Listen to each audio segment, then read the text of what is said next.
안녕하세요. 경기만 에코미즘 실천대학 김성균입니다.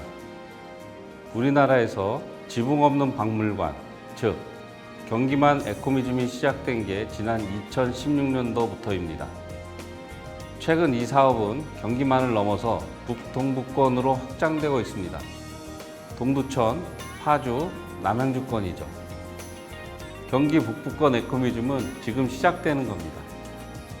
어떤 유산이 있고 그 유산을 어떻게 에코미즘 사업으로 연결할 것인가를 알아보려고 합니다.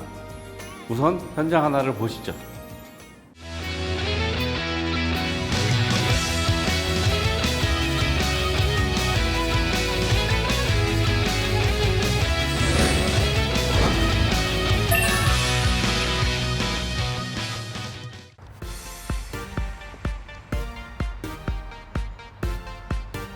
경기도 북부 남양주시 평내동. 얼핏 보기에도 격조가 느껴지는 오래된 전통 건축물이 있습니다. 국가민속문화재 제130호 남양주 궁집. 임금이 나라의 자재와 장인을 내려줘 지었다 해서 궁집이죠. 특색을 한번 설명을 드리자면, 대개 안채 한가운데는 대청이 있잖아요. 마루. 마루가 안 있고 이 방이 바로 하기론주가 주무시는 방이에요. 이게 옹주에서 특별 대우한 거예요. 이게 특별한, 그리고 마루가 우측에 있잖아요. 여기 우측에. 이게 아주 특별한 겁니다. 이 우측에 있다는 게.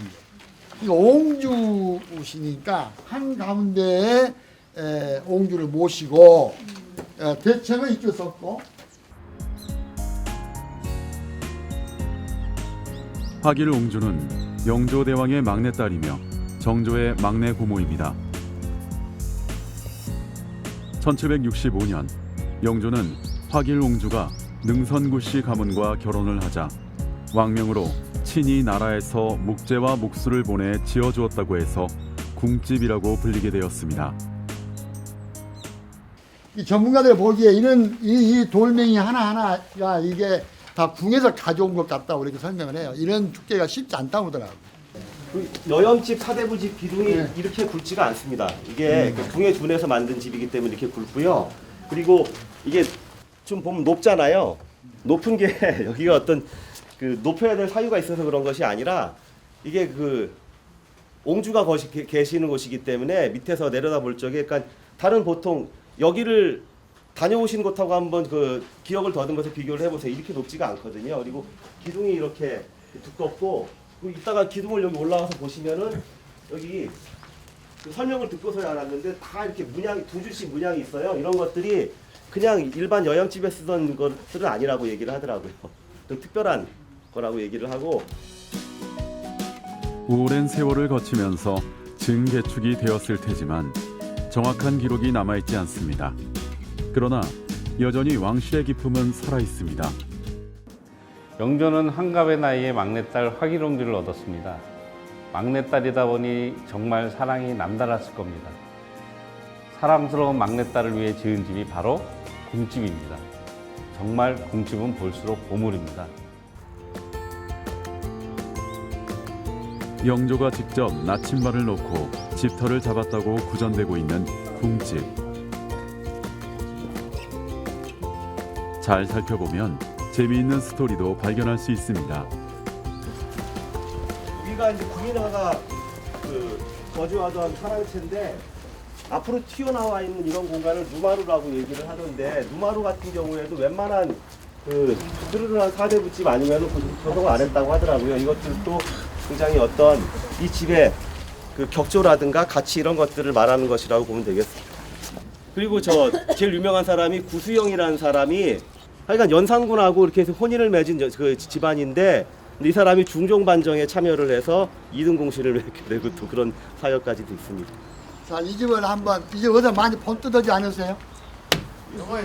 영화에 많이 나올 뿐만 아니라 우리나라에서 가장 자랑하는 경복궁 안에 있는 정원에 있는 그 어떤 집 같지 않아? 낙선제. 이게 그 똑같은 모형이에요. 사이즈가 좀 작아요.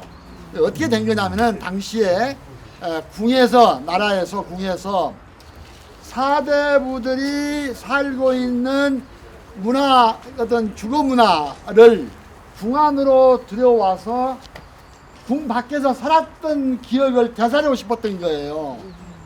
그렇지 않았겠어요? 그래서 전국에 흩어져 있는 많은 사대부집을 한번 조사해봐라 했더니 바로 이 국집, 이 집에 이 사랑채가 선택이 된 거예요. 그래서 이 모양을 그대로 어디로 옮겼다? 궁으로 옮겨 지었다. 그게 지금 가장 아름다운 정원 중에 서 있는 낙선제의 바로 그 집에 이 집이.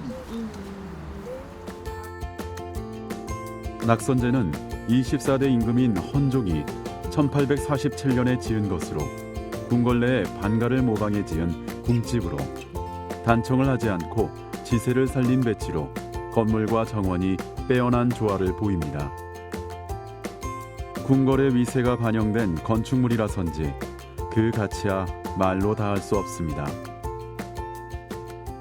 이것이 이제 문화적인 가치가 큰 것은 건립 연대가 확실하다는 것, 1765년 전후라는 것 때문이고, 그리고 내부에 들어가 보면은 일반 사대부집과는 다르게, 그러니까 마루가 굉장히 높다든가 기둥이 굵다든가 기둥의 문양 같은 것들, 이런 것들이 좀 왕실에 준해서, 궁궐에 준해서 지은 집이다라고 해서 가치가 높고요.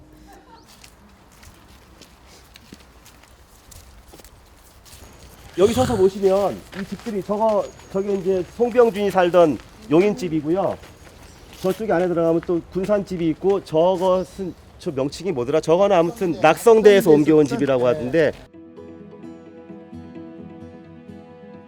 이렇게 이 지역에는 구한말 송병준 대신의 가옥이었던 용인집뿐만 아니라 궁집 인근에는 순조의 맏며느리 신정왕후 조씨의 친정집이었던 군산집, 서울 낙성대에 있던 강감창 장군 사당 등 모두 7채의 보택들이 섬세하게 복원돼 있습니다. 근데 거기를 이후에 1970년대에 이 집을 사들여서 거주하셨던 서양 화가 부부 두 분이 그 우리나라 각지에서 이제 망실돼서 없어질 위기에 처할 도로 개설이라든가 이런 것들을 없어질 위기에 처할 한옥이라든가 이런 뭐 석조 문화재 등등을 하나하나 차곡차곡 사들이면서 이 부지에다가 넓혀 나가서 조성한 집 전체, 그래서 한 8,000평 정도라고 하는데, 팔렸던 가옥을 다시 인수한 사람은 1세대 무대미술가이며 의상 제작자인 연극인 이병복 선생과 권옥연 화백 부부였습니다. 부부는 재단을 세우고 궁집을 비롯해서 다양한 경로를 통해 인수한 소중한 고건축물을 관리했습니다. 얼마 전까지만 해도 궁집은 철조망으로 둘러싸인 채 닫혀 있었습니다. 궁집을 원형 그대로 지키려는 고집이 있었기에 그 아름다움을 고스란히 간직할 수 있었겠죠. 궁집은 얼마 전까지 개인이 소유하고 있었습니다. 그러던 얼마 전 남양주시에 기부되면서 주민들이 공간을 어떻게 활용할 것인지 고민하기 시작했습니다. 에코미즘을 통해 인간이 거버넌스를 고민하기 시작한 거죠. 여기서 경기 북부 에코미즘 사업의 비전을 보면요, 경기 북부 권역의 유산을 어떻게 지속가능하게 보존할 수 있느냐, 지속가능한 보존을 위해서 주민이 주도적인 커뮤니티를 만들어가는 게 중요하겠죠. 경기 북부 권역의 유산은 대체로 살아있는 경관을 고스란히 유지하고 있다는 게 특징입니다. 어떻게 지역사회의 적극적인 참여를 통해서 지속가능하게 관리하느냐가 관건입니다. 앞으로 진행될 에코뮤지엄은 이곳의 가치를 보존하는 데 의미 있는 지렛대 역할을 할 수 있을 것으로 보입니다. 남양주는 문화유산의 보고입니다. 궁집 외에도 유네스코 지정 문화재 5곳이 있고 왕릉, 수목원 등 다양한 문화유산들이 산재해 있죠. 그러나 도시화 과정에서 보존돼야 할 소중한 가치들이 하나씩 매몰되거나 사라졌습니다. 에코뮤지엄 사업은 그런 위험을 막아줌과 동시에 새로운 문화 비전이 될 것으로 기대됩니다. 에코뮤지엄이라는 어떤 새로운 트렌드의 그러니까 문화 사업으로 하면 어떤 기대를 하시나요? 이 우선 크게는 스스로의 자긍심이죠.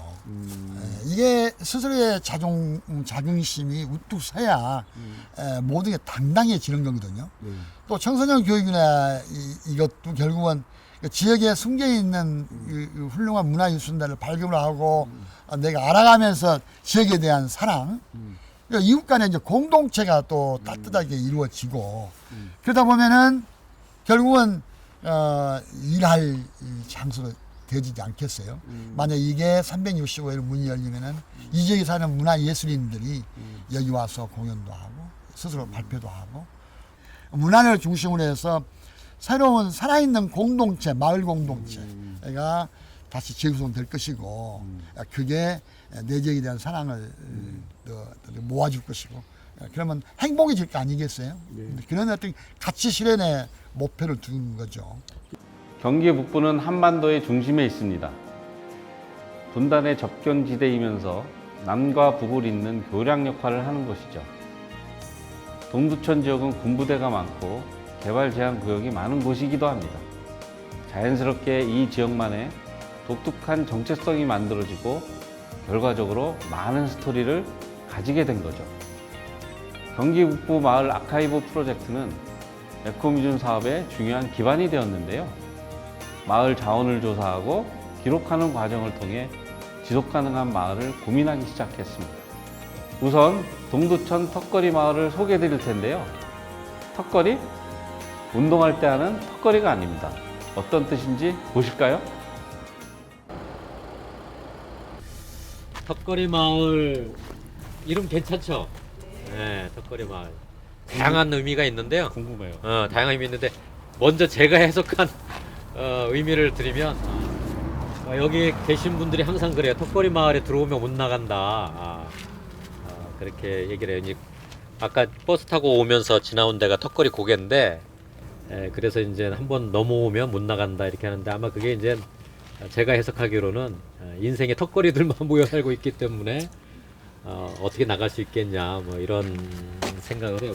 여기는 이제 60년대, 70년대, 80년대까지의 어떤 분위기를 가지고 있는 기지촌이고 그때 딱 멈췄죠. 더 이상 변화는 없고 그 방을 또 이렇게 누군가 채워줘야 하는 거예요. 채워줘야 하는 건데 이제 지금은 뭐 필리핀 여성이라든지 베트남 여성이라든지 러시아 여성들이 그런 곳에 생활하면서 운영되는 클럽에서 일을 하세요. 마주하고 싶지 않은 역사가 있습니다. 눈에 보이는데도 외면하고픈 현실이 있습니다. 한국전쟁과 그 이후 근현대사를 마주할 수 있는 곳, 동두천이 그렇습니다. 쉽지 않은 삶이었지만 그 속에서 웃음과 행복을 찾으며 하루하루 그렇게 자라온 우리 이웃, 어떤 이의 삶처럼 느껴집니다. 일반 사람들보다 좀 어두운 역사일 수도 있잖아요. 근데 그게 충분한 어떤 에코뮤지엄의 가치가 있을까요? 그 사람들이 좋은 것만 기억하려고 하고 좀 수치스럽고 또 금방 잊고 싶은 내용들은 기억을 안 하려고 하죠. 근데 그것 때문에 우리나라 역사도 그렇고 개인사도 그렇고 계속 아픔이 대반복된다는 생각을 합니다. 그러니까 감기가 걸리면 약을 먹고 빨리 치료하기만을 바라지 왜 내가 감기에 걸렸을까, 다음에 감기에 걸리지 않으려고 하는 노력들은 덜하게 되는 게 지금의 풍토인데 제 생각에는 좀 감기가 유발되는 근본 원인을 뿌리 뽑으려면 나의 삶의 태도 중에 뭐가 잘못됐는지를 들여다보고 또 그걸 들춰내야 한다. 그런 의미에서 좀 어둡고 아픈 역사라고 하는 부분을 우리가 외면하지 말고 오히려 그걸 공개적인 자리에 드러내놓을 때만이 한 개인도 건강해지고 그 지역사회나 이 나라도 건강해지지 않을까, 저는 그런 생각을 가지고 있습니다. 미군 부대와 가까워 대형 클럽들이 많았던 거리, 여전히 그 위용의 흔적들이 살아있습니다. 누군가는 평화라 말하고 누군가는 아픔이라 말하는 동두천. 이쪽 산이 이제 어등산이라고 합니다. 저희 어등산. 어등산인데 어쨌든 이야기들을 예전에 숨겨져 있었던 이야기들이 많이 발굴이 되는데 그것도 이제 옛날 7사단 있을 때죠. 7사단 있을 때 이야기인데 많을 때 여기에 이제 그 여성들이 한 500명 이상 여기서 머물면서 일을 했다고 하니까 애틋한 이야기들이 좀 있어요. 그래서 근데 이제 그분들이 돌아가시게 되면 이제 묻어줬다고 그래요. 그 당시 돈으로 5,000원을 주면 이 청년들이 이제 묻어줬다고 하는데 이게 주변이 다 산이잖아요. 그래서 산에다가 묻어주는데 미군 기지를 바라보고 이렇게 묻어줬다고 그래요. 왜냐면 이분들 소원은 그나마 조금 착한 또 날 이해해줄 수 있는 미군을 만나서 그 나라로 가는 게 이제 본인들이 갖고 있었던 유일한 꿈이었기 때문에 죽어서라도 그 소원이 좀 이루어졌으면 좋겠다 해서. 당시 동두천 기지촌에서 일한 많은 여성들의 꿈은 좋은 미군 만나서 미국에 가서 사는 것이었습니다. 미군 기지 근처의 양지 바른 언덕에서 묘지 하나가 발견됩니다. 박순자 가지 말아주오 1991년 2월 9일 이곳 기지촌에서 삶을 이어가며 산전수전을 겪었을 한 여성의 묘지입니다. 그곳도 사람 사는 곳이었습니다. 이 역시 기억해야 할 삶이겠죠. 잊어버리거나 외면할 수 없는 동두천의 근현대사가 에코뮤지엄을 통해서 새롭게 태어납니다. 2019년 11월 말 이곳 캠프오비 입구 카페 상제리에 턱걸이 마을박물관 1호점이 문을 열었습니다. 미군에게 기부 미 초콜릿을 외치던 누구나 가난했던 그 시절 이곳은 서양 유흥 문화의 1번지였습니다. 클럽이 번성해서 밤이면 내온 불빛과 뿌연 담배 연기 속에 재즈 음악이 흘러나왔을 겁니다. 지금도 어느 구석에선 취기 오른 미군 병사들이 왁자지껄한 소리와 짙은 립스틱을 바른 기지촌 여성들의 웃음소리가 들릴 듯합니다. 저희가 사전 워크숍이라 해서 주민들이랑 박물관이 이런 식으로 만들어 갈 거라는 얘기도 하고 어떻게 공간을 만들었으면 좋겠냐는 의견들을 주민들이랑 많이 묻고 청취하는 자리를 많이 만들었어요. 그래서 그때 이제 얘기하시면서 점점 주민들이 이제 말을 안 하시다가 말을 하시면서 우리가 이게 부끄럽게 생각했던 역사고 너무 치욕스러워서 턱걸이 마을에 산다라고 외부에 아예 말조차 못했는데 이런 공간이 생기고 그리고 사전 워크숍 때 이제 강의하러 오신 선생님들 얘기를 들으면서 이런 마을의 역사, 이 마을에 살고 있는 주민들의 삶도 기록할 만하구나. 우리가 그런 거를 얘기할 수 있구나라는 용기가 좀 생긴 것 같아요. 그래서 앞으로도 저희가 계속 주민들이 살아오셨던, 그러니까 기지촌, 지금 옛날 기지촌에서 살아오셨던 그런 것들을 많이 기록하려는 작업을 할 예정입니다. 계속해서 아주 독특한 잡초 요리가 앞으로 계속 나올 거예요. 그동안 쇠락의 길을 걸으며 빛을 잃었고 언제 그런 적이 있었냐는 듯 인적까지 끊겨 고요하기조차 한 이곳에 이제 다시 호흡을 불어넣는 본격적인 작업이 시작되고 있습니다. 여기 살고 계신 분들이 너무 그동안 생존이라는 것에 목말라서 정말 자기 가지고 있는 땅도 팔고 자신이 가지고 있는 재능도 팔고 모든 걸 다 팔려고 했죠. 근데 이제 그게 저는 한 인간으로 이렇게 존엄성 있게 살아나갔던 삶은 아니라고 봐요. 그래서 마지막 죽음을 맞이하기 전에 조금 자기 삶을 되돌아보고 자기 삶과 역사와 대화도 해보고 그래서 좀 내 삶이 무의미한 것이 아니었구나라는 걸 한번 깨닫고 인생을 마감하는 그런 주민들, 또 그런 주민들이 모여 사는 마을, 이런 곳이 됐으면 좋겠다라는 그런 기대를 좀 가져봅니다. 특히 한 시대를 살아온 그 삶을 오롯이 기억하고 있는 어르신들은 에코뮤지엄의 중요한 자원입니다. 그 기억을 정리하고 공유하는 것이 에코뮤지엄이 가진 또 하나의 정신입니다. 그런 의미에서 턱걸이 마을 1호점은 많은 것을 생각하게 합니다. 지역을 잘 이해하는 주민과 활동가, 예술가들이 함께 기지촌의 역사에 새롭게 접근하는 모습이 큰 감동을 줍니다. 에코뮤지엄 실천대학에서는 경기 북부권 남양주 동두천 지역 에코뮤지엄을 살펴봤습니다. 감사합니다.